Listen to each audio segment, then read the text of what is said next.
Funding for AARP Alaska comes from the State of Alaska Division of Banking and Securities, Senior Citizen Support Services, and AARP.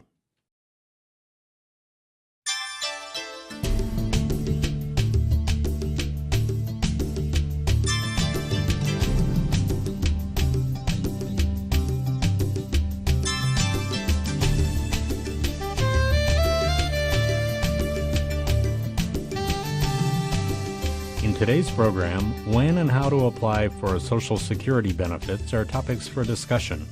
Now here's your host, Ann Seacrest.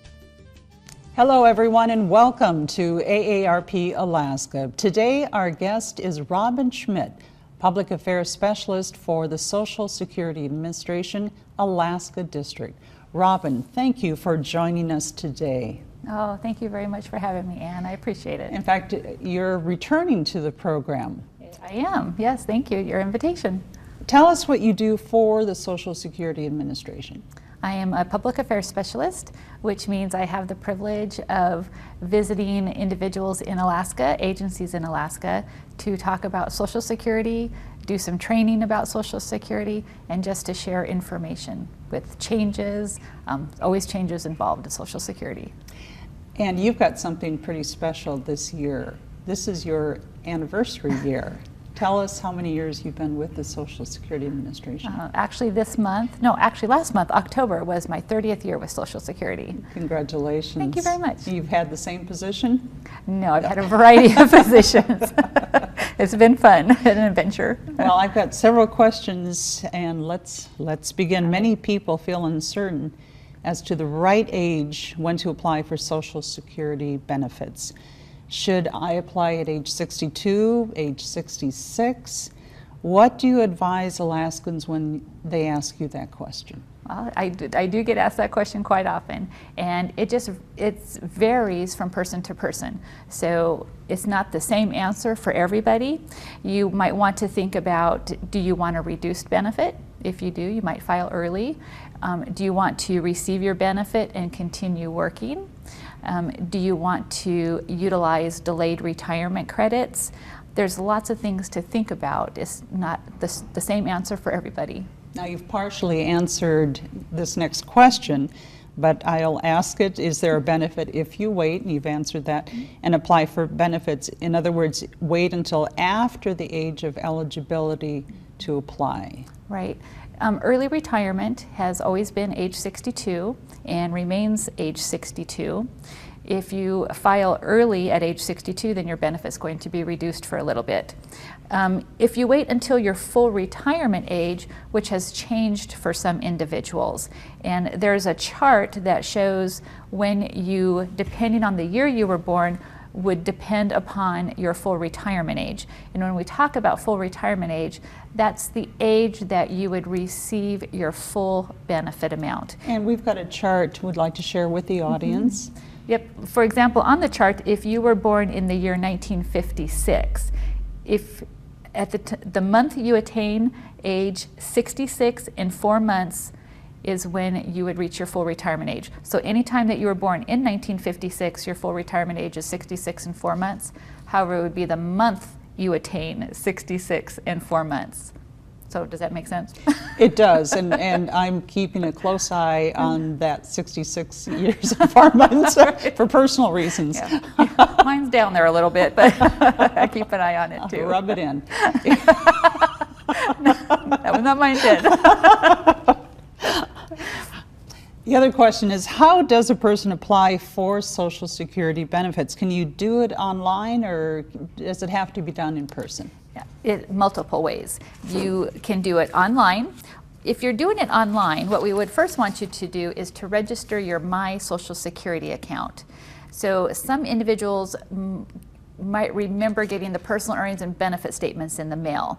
That would give them information. The My Social Security account is in lieu of that. So it's something that you can register your account, and from that point on, you can then file your applications for retirement benefits. And I do want to show a quick slide, if we could. It actually is a snapshot of what My Social Security online looks like. So it's you can create an account, sign in, enter an activation code, Looks very user-friendly. It is. It's very easy to do. So from that point, once you've done that, then you can get loads of information about your benefit and then file your retirement application right online. If you're not a computer person, or you don't have access to a computer, or for whatever other reason, you can call our 1-800 number. It's 1-800-772-1213. That is nationwide number. It's good from 7 a.m. till 7 p.m., Monday through Friday. Or you can call the local Social Security office in your area. So Anchorage, there's one in Anchorage, Fairbanks, and Juneau. What documents are needed when applying for benefits? Good question. When you're filing your application, we're going to want to look at original documents. The most common document that we need would be your birth certificate. And even if you're born in another country, your birth certificate, even if you're born in German, we would want your birth certificate from Germany, even if it's in German, and we would get it translated if we needed to. So we need your birth certificate, we would need your proof of citizenship. Perhaps you're a naturalized citizen, we would want to see your naturalization certificate. We'd want to see perhaps your passport, maybe your military record. There's lots of documents that we need. And when you file online, the online application at the end would give you a reminder of what documents we need. If you're filing your application over the phone with the local office, or you're in the office doing your application, they will also let you know what documents are needed.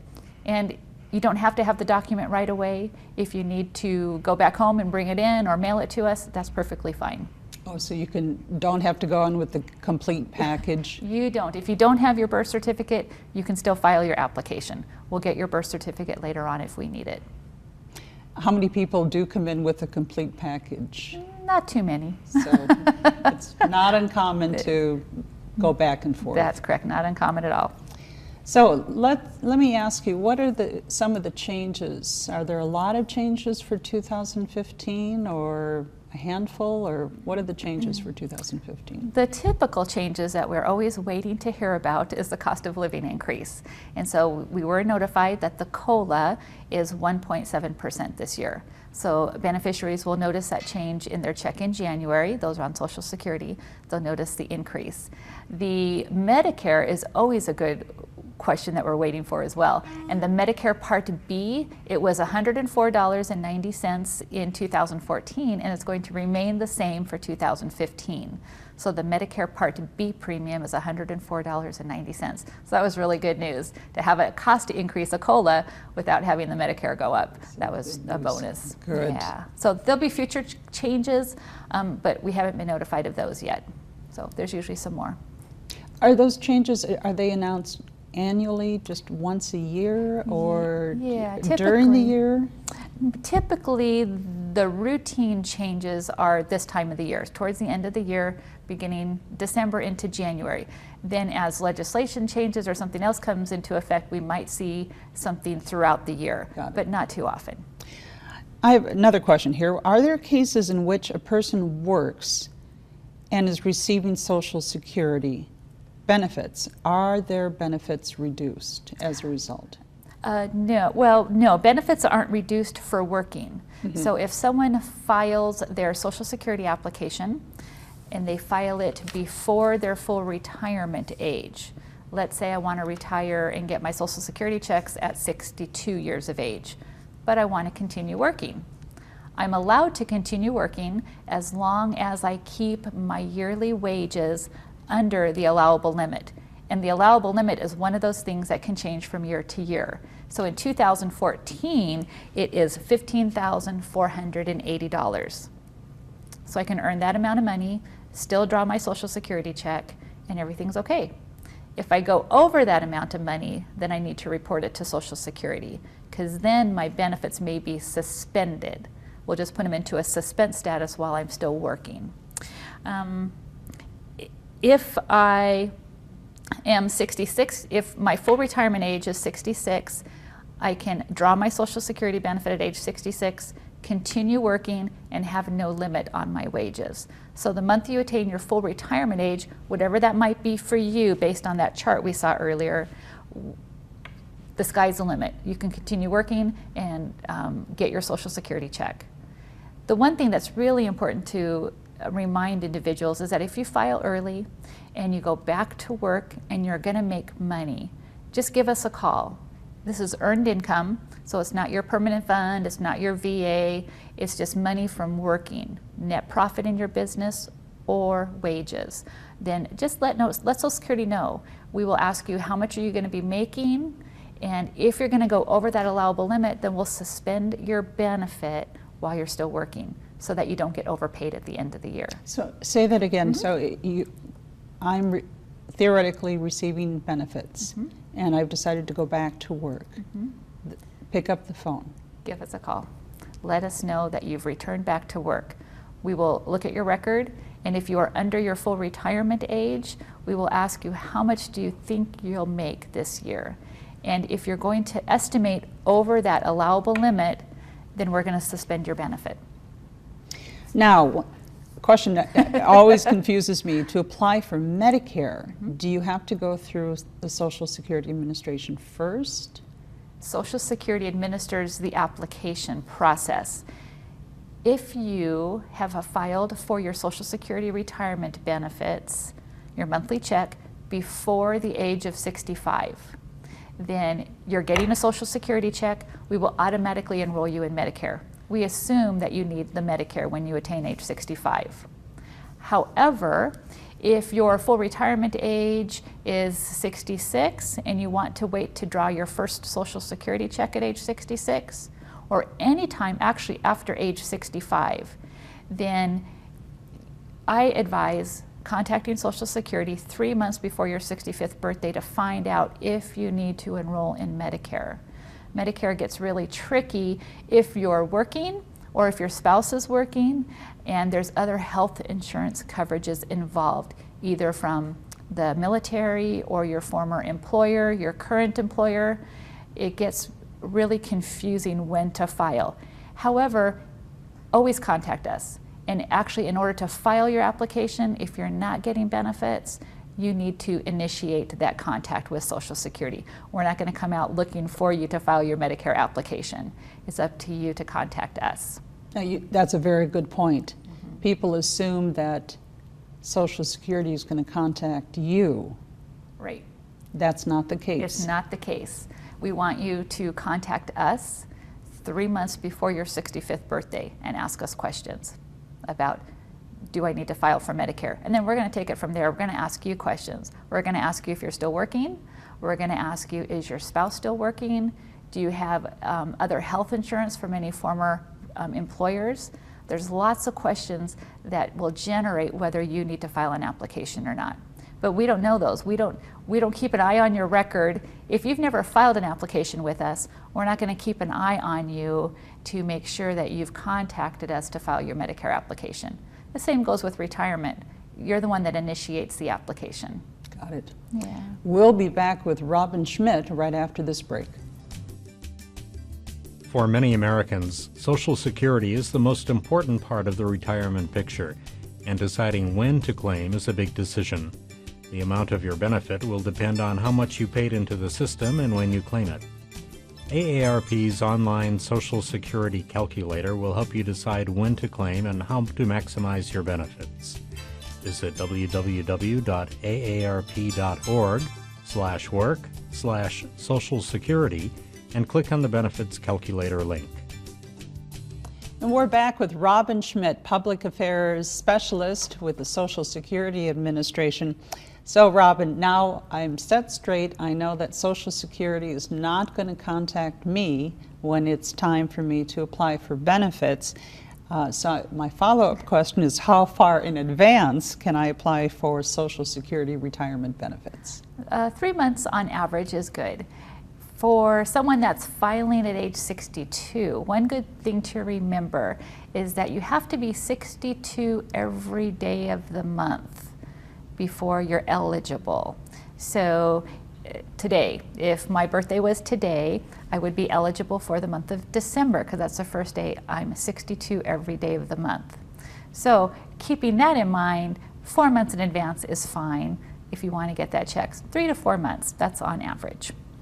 Another question, so a person can sign up for Medicare through Social Security even though they're not ready to retire, correct? That's very true, yes. Okay. So even though your full retirement age might be something other than age 65, remember that Medicare is 65. That did not change. So the age to file, or the age that you're eligible for Medicare, is age 65.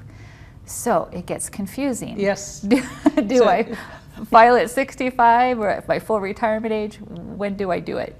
So As you kindly pointed out, I'm in the 1956 age group, which means I'm eligible at 66 years and Right. 4 months. correct. And then the 65 comes in with Medicare, so Right. So a good very, question. very confusing. It is. So again, maybe contact Social Security 3 months before your 65th birthday to see, do I need to file for Medicare?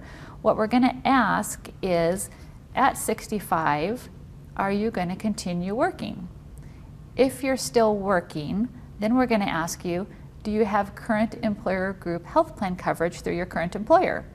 If you say yes, then we're going to say, or we're going to ask you, do you have any other insurance? And if you say no, then we're going to give you the option. As long as you're still working and you're covered by a current employer group health plan, you don't have to file for Medicare at age 65. You can wait. If you do file for Medicare at age 65 while you have current employer group health plan coverage, then Medicare is secondary to that employer group health plan. So it's up to you whether you want to file for that or not. Got it. Okay? Let's talk about identity theft. Can I get a different Social Security number if I'm a victim of identity theft? It's not an automatic opportunity to get a new Social Security number. When a Social Security number is assigned to you, it is utilized for lots of different things.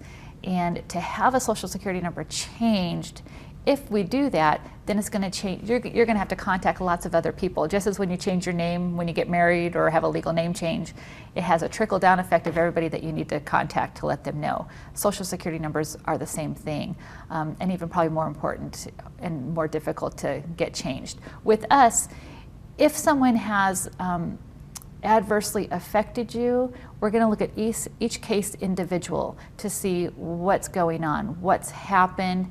Is it something that's going to continue to cause a problem for you? And then we make that determination. Can we change and give you a new Social Security number?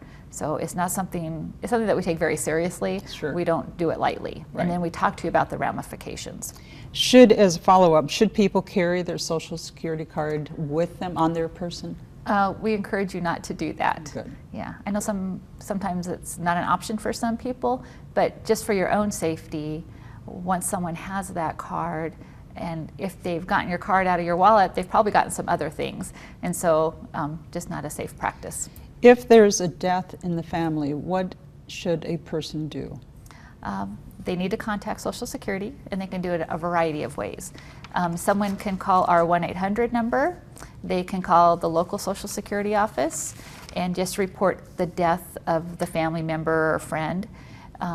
They can send the death certificate to us or bring it in. Funeral homes also will sometimes contact us to let us know. You can notify the bank. If the bank is aware that someone has passed away, then the Social Security check will get returned from the bank, and they notify us that that person's passed away. If it's regarding benefits, if someone wants to apply for benefits because someone has passed away, then it's going to be certainly more detailed. We're going to want to see the actual death certificate, proof of relationship, lots of other stuff. Now we had talked earlier about the annual earnings test, and this question deals with, do individuals pay Social Security taxes on earnings after full retirement? Absolutely. So you're still going to pay Social Security taxes if you're in a job that requires you to pay Social Security taxes. Age is not an issue as far as Social Security, getting Social Security benefits. Whenever you're getting Social Security benefits, either at age 62, 66, 67, the wages that you have are still going to be taxed under Social Security, unless you're working for an employer who opted out of Social Security. Then no Social Security taxes would come out. However, if you're working or you have a business that has a net profit, you're going to pay Social Security taxes. You know, there's a misperception or a myth that annuity payments are given to immigrants, and I'm curious as to how you respond to that myth or misperception. Right. Social Security benefits, retirement, Medicare, disability, survivors benefits, all of those benefits are paid to individuals by someone that's paid into Social Security. So someone that's filing for their retirement or their disability, they've paid into Social Security. So anyone that's worked and paid into Social Security and they've met their minimum quarters or credits, they're going to get a Social Security benefit from that. So it's individuals. Are they confusing SSI with Social Security? Most definitely. SSI is a supplement, it's called Supplemental Security Income, and it is a needs-based program. So it's a low-income program, and it is for individuals that are 65 years of age or older, blind or disabled, and they do not pay into the SSI. The SSI fund is not funded by Social Security tax dollars. So it's a different type of revenue that supports that fund. And so there's many individuals from other countries that do get benefits under that program once they've lived in the United States for a certain period of time. Now, you work for the Social Security Administration, so you must have that inside scoop as to what's going on with the trust fund here. People might think that, but we don't. We hear pretty much the same thing that the public hears. Press releases you might see, news reports, things on the news. The trust fund is something that we talk about a lot because individuals think that it's going broke. So they'll say the trust fund is broke, and it's not going to be there for me, or is it going to be there for me? And I just encourage individuals, if you're interested in the trust fund, you know, to get involved, to find out. However, one of the things that they're talking about doing that we see, and it's in the news, you'll hear about it, you'll read about it, is that the full retirement age for some individuals may change. So just as we saw on the chart, those individuals born 1960 or later, their full retirement age currently is age 67. So to help keep the trust fund healthy, they're talking about perhaps changing that age. So for those individuals born in 1960, their full retirement age may change from age 67 to either age 68, 69, or 70. So we've sseen those figures. What'll happen? I don't know. Now I'm glad I was born in 1956. Right. True. I'm keeping it 66. Yeah. Is Social Security going broke? No.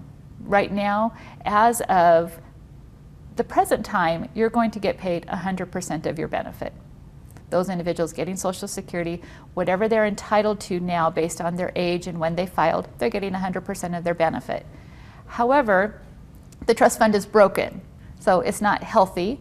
So there's lots of talk about how to get it healthy, how to keep it healthy, and changing the full retirement age is just one of those. If nothing changes and everything remains the same, the latest projection is that by the year 2033, 2034, either we see both of those years, is that Social Security will be able to pay you 75% of your benefit. So people don't like that number. They want to get 100% of their benefit. I have a question about disability. If a person files early, and that could be age 62, can they file later for disability? Sure. Yep.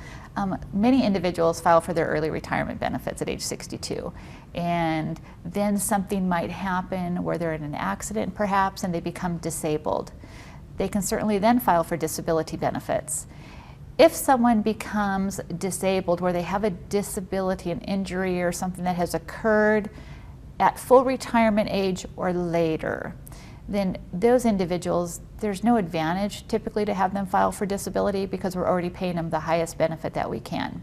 However, many individuals will file early, something happened, and they file for disability benefits sometime after the early retirement, but before full retirement age.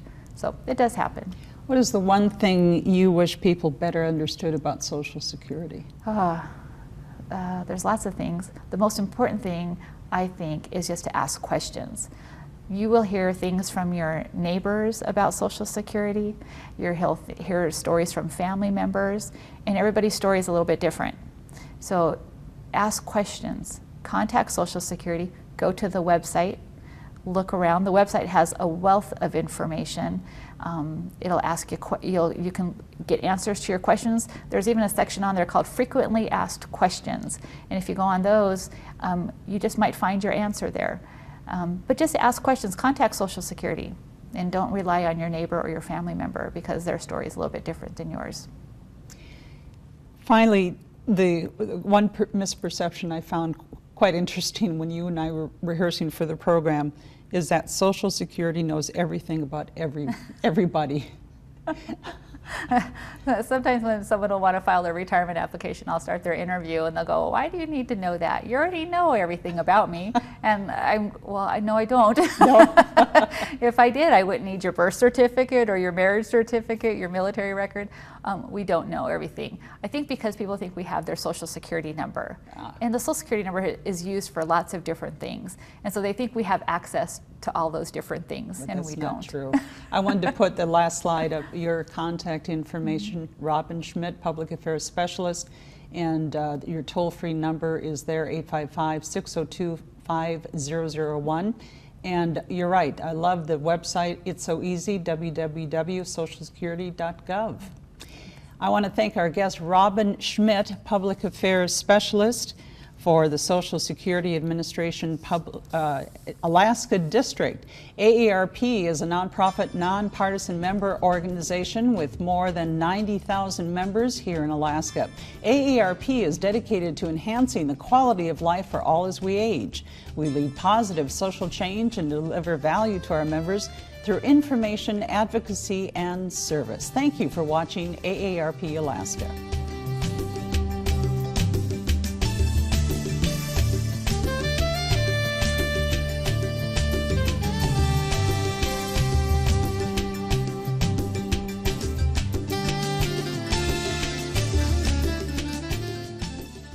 Funding for AARP Alaska comes from the State of Alaska Division of Banking and Securities, Senior Citizen Support Services, and AARP.